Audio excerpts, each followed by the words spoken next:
Okay, this is a 2014 Jeep Cherokee Trailhawk edition in the apparently much coveted Mango Tango color. This is a homage to the original appearance of Mango Tango on the Jeep Wrangler back in 2011. And it's kind of cool to see it on this car. I have to tell you, the first time I looked at this, my initial reaction on the non-Trailhawk edition was, oh God, they created the Jeep Compass again. But the Trailhawk edition really does bring some capability to the vehicle, as well as different fascias on the front and back, better designed around approach and departure angles. Don't quote me exactly on the number, but I believe approach is about 30 degrees and departure is 32, and breakover is about 23 on the angles.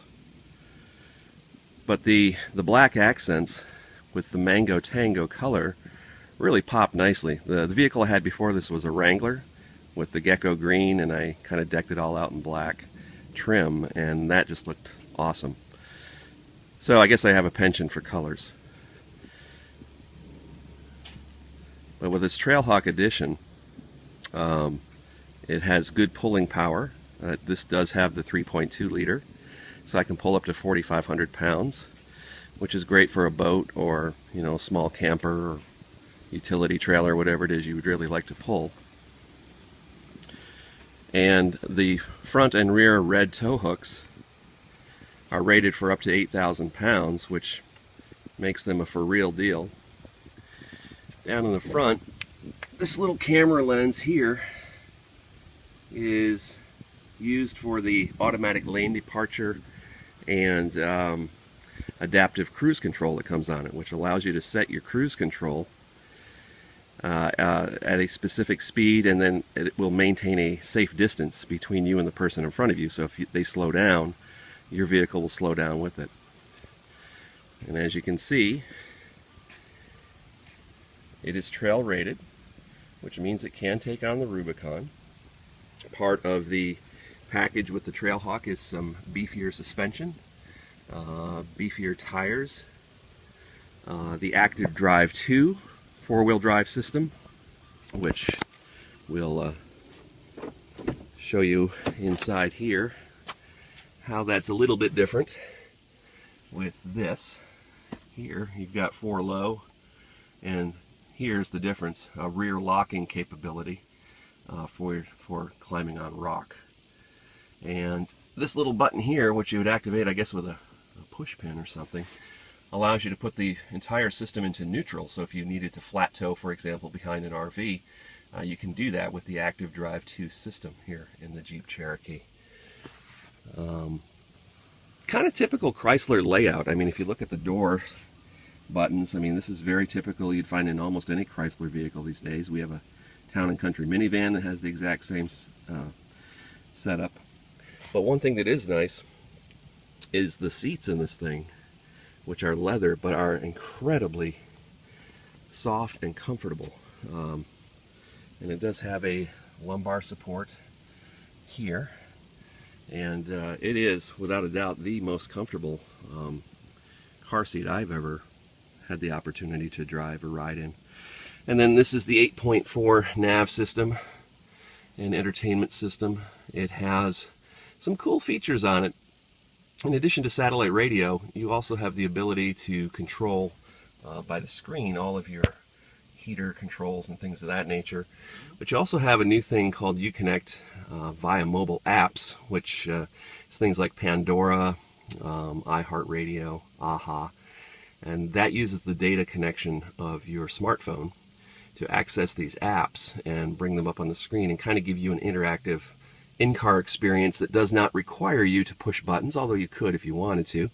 But over here, the little VR button, if I can focus on it, here in the center, voice recognition allows you to actually interact with the system and change everything from your radio station you're listening to the temperature inside the cabin.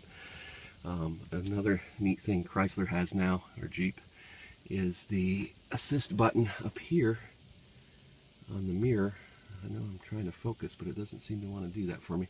There's an assist button and a 911 button. Not exactly OnStar, but it does allow you to create a Wi-Fi account here. It does have a built-in Wi-Fi hotspot, and you can create a daily, weekly, or monthly account to use Wi-Fi, as well as any other Uconnect services, and of course vehicle services as well.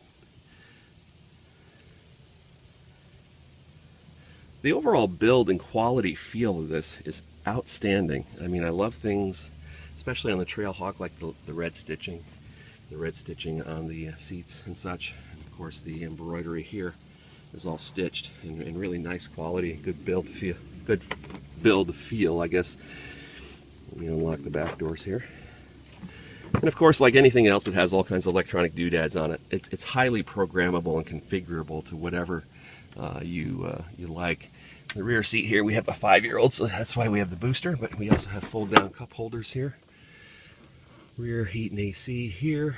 And this one has an incredibly large sunroof, which this opens up all the way to the rear.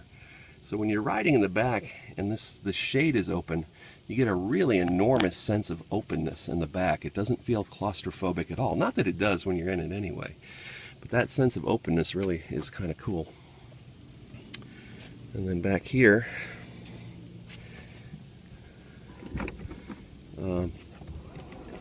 tailgate here. You got some interesting things in the back. Of course, you've got a power liftgate button and this little interesting rack. I'm not quite sure what the point of this is, other than you can hang these little things on that come with it, and I guess hang grocery bags and such. And it does remove, so I don't know. They also give you a neat little tow strap too, which is kind of nice. That's something I probably would have gone out and bought. And they give it to you in this little bag here, but it's rated to, you know, go on these tow hooks and, you know, hopefully rescue somebody. We live in Daytona Beach, so we could potentially pull someone off the beach if they got stuck. But this has the 9-speaker sound system in it, which does sound very good. Not a ton of storage back here. I know a lot of people are complaining about it, but you know, again, I'm coming from a Jeep Wrangler, so for me this is cavernous. You could easily put 2 good-sized suitcases in here, lying flat on the floor, and then maybe another third one across the top. Well, I don't see any issue with space. And then of course underneath here, we have a full-size spare and some baby diapers and other things, as it turns out. Actually, those are leftovers from my other car. I really don't need them anymore, except that I have a trailer receiver bar that goes in there, and I actually set it on the diaper so it doesn't rattle around on the top of the metal of the spare. Fancy, I know. So this is the Jeep Trailhawk. I'll probably do another video with a test drive actually in progress so you can see it. But overall, I've owned the vehicle for a week, and the reviews are quite positive so far.